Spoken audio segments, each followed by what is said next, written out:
À Paris, l'église Saint-Sulpice accueille un spectacle immersif de son et lumière intitulé Paris, cœur de lumière. Une création ambitieuse qui offre une expérience unique à des centaines de spectateurs qui viennent chaque soir découvrir le spectacle, comme Grégory et Clément. J'ai été totalement époustouflé par le spectacle, des lumières, de la mise en scène. C'était vraiment super. Ça permet de découvrir l'église sous un angle pas habituel. Regarde là, cette ouverture dans le vitrail. Paris, cœur de lumière plonge le public dans l'histoire de la construction de l'une des plus grandes églises de Paris, Saint-Sulpice. Sa première pierre fut posée au milieu du XVIIe siècle en présence d'Anne d'Autriche, mère de Louis XIV. Pour le père Henri de la Hougue, recteur de l'église, raconter cette histoire avec les technologies les plus avancées est le moyen idéal de redécouvrir le patrimoine parisien. Il y a quelques années, au conseil pastoral, il y a des paroissiens qui se sont dit que pour faire connaître Saint-Sulpice, qui est la plus grande église de Paris, mais qui n'est pas si connue que ça serait bien de faire un son et lumière. Et quelques mois après, une société de production qui est venue nous proposer de faire un spectacle à Saint-Sulpice. Ensemble, nous avons cherché le thème et on s'est dit que monter un spectacle qui racontait un peu les 150 ans de construction de l'église, ça pouvait à la fois faire connaître l'église Saint-Sulpice, mais aussi faire découvrir la vitalité, la foi, l'espérance et la charité de tous les fondateurs. Ce travail d'envergure unit faits historiques et récits imaginaires. Au cœur du spectacle, les vies de plusieurs générations de bâtisseurs de l'Église. Ils traversent de nombreuses épreuves, immergés dans les périodes complexes de l'histoire de France, comme les tumultes de la Fronde ou les prémices de la Révolution française. Pour Damien Fontaine, le metteur en scène, raconter 150 ans d'histoire de l'Église en un seul spectacle représentait un véritable défi. Quand j'ai commencé à écrire des spectacles pour des intérieurs d'églises, de cathédrales, j'ai trouvé que déjà le public me semblait beaucoup plus à l'écoute même que dans une salle de théâtre ou de spectacle habituel.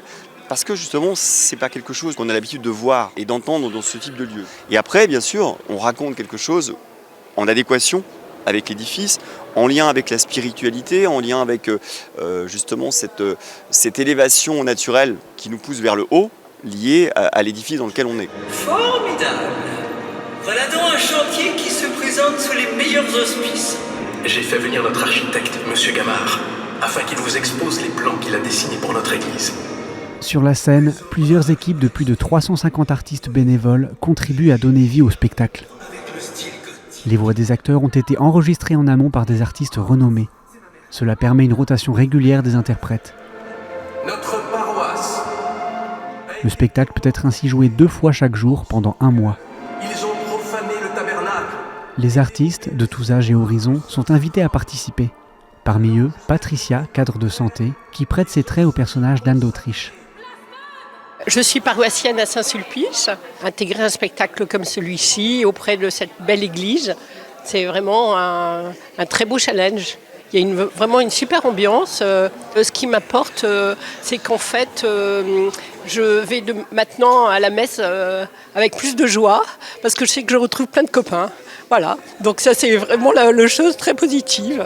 Qui sait si un jour je verrai la grande église Saint-Sulpice. Gilles, fidèle d'une paroisse de banlieue parisienne, interprète le rôle de l'abbé Jean-Jacques Ollier, premier curé de l'église au XVIIe siècle. Ma chère paroisse, le temps est venu pour moi de te confier à quelqu'un d'autre. Ce rôle m'amène à beaucoup réfléchir et à donner du sens à mon action d'acteur. C'est ma manière de rendre au Seigneur tout le bien qu'il m'a donné lui-même au cours de ma vie. Donc c'est une manière de partager ma foi avec tous les gens qui veulent bien nous écouter. Blandine, veux-tu être ma femme? Mais oui, je le veux. Cyril, cadre de marketing, est passionné de théâtre. Il incarne Thomas Larmont, maître bâtisseur, épris de Blandine, qui deviendra sa femme.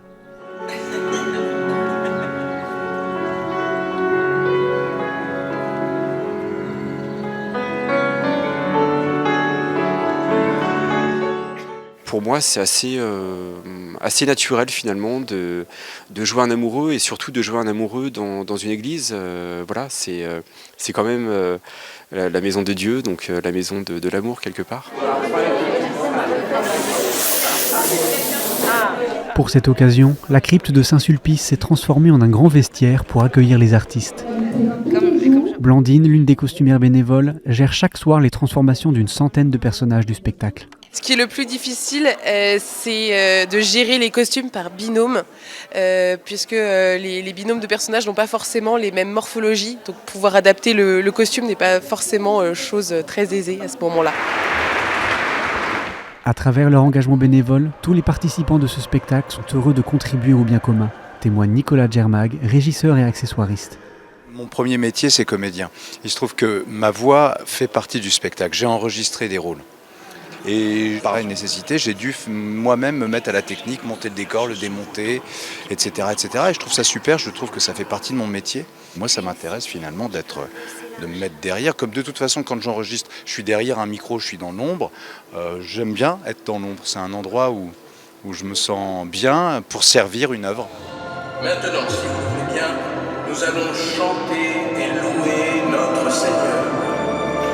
Cette collaboration hors norme entre différentes personnes et métiers réjouit le curé de la paroisse. Il y voit une occasion unique de rapprocher le public de l'église. Au niveau de la paroisse, on est très content parce que d'abord ça fait connaître la paroisse, ça crée une dynamique parmi les paroissiens, parmi les bénévoles, ça permet aussi à beaucoup de gens de découvrir la vie de Saint-Sulpice et puis c'est un spectacle aussi qui amène à une réflexion de fond sur la construction des églises, sur la foi qui anime la communauté. Et je pense que dans notre monde actuel, on a vraiment besoin de cette réflexion de fond pour savoir où on va, qu'est-ce qu'on a envie de construire, etc. Ça montre un peu une église dynamique, donc beaucoup de gens sont très heureux. Et nous aussi. Et c'est ce que constatent les spectateurs, comme Stanislas et Marguerite. Ça m'a beaucoup plu parce que je trouve que ça donne vraiment le sens de la foi. En France, on voit juste les églises déjà construites et on peut en profiter. Mais moi, ça me plaît de voir et de mieux connaître l'histoire des constructions et des bâtiments religieux. C'est vrai qu'on a envie d'en savoir plus. On a envie de savoir plus sur l'histoire de cette église. On a appris plein de choses. Le spectacle Paris, cœur de lumière embarque le public dans la grande épopée parisienne. Il rappelle comment la foi chrétienne a inspiré les bâtisseurs du grand patrimoine français à mener à bien leurs projets.